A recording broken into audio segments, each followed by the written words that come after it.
రంపచోడవరంలో సంక్రాంతికి ముందే భోగిమంటలు మొదలయ్యాయి.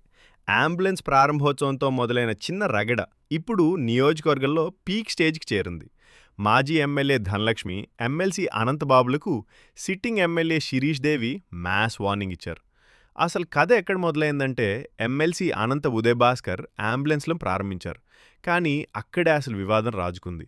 హాస్పిటల్ కమిటీ చైర్మన్గా ఉన్న తనకు కనీసం సమాచారం ఇవ్వలేదని, ఆహ్వానం లేకుండా ప్రోటోకాల్ పాటించకుండా ఎలా ప్రారంభిస్తారంటూ ఎమ్మెల్యే శిరీష్ దేవి గట్టిగా నిలదీశారు. అక్కడితో మొదలైన మాటల యుద్ధం జగన్ పుట్టినరోజు వేడుకల నాటికి తారాస్థాయికి చేరింది.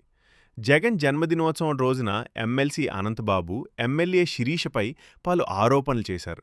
దీనికి తోడు మాజీ ఎమ్మెల్యే నాగులాపల్లి ధనలక్ష్మి కూడా జతకలిసి కౌంటర్ అటాక్ చేశారు. ఇద్దరూ కలిసి తనను టార్గెట్ చేయడంతో ఎమ్మెల్యే శిరీష్ దేవి ఏమాత్రం తగ్గలేదు. నా జోలికొస్తే ఊరుకోను అంటూ రివర్స్ అటాక్ మొదలుపెట్టారు. మాజీ ఎమ్మెల్యే, ఎమ్మెల్సీ తీరుపై నిప్పులు చెరిగారు శిరీష్ దేవి.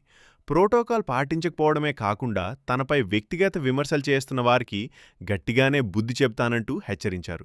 రంపచోడవరంలో ముదురుతున్న ఈ పొలిటికల్ వార్ ఇంకెంత దూరం వెళ్తుందో చూడాలి. మీరేమనుకుంటున్నారో కింద కామెంట్ చేయండి. మరిన్ని అప్డేట్స్ కోసం మన ఛానల్ని సబ్స్క్రైబ్ చేయండి.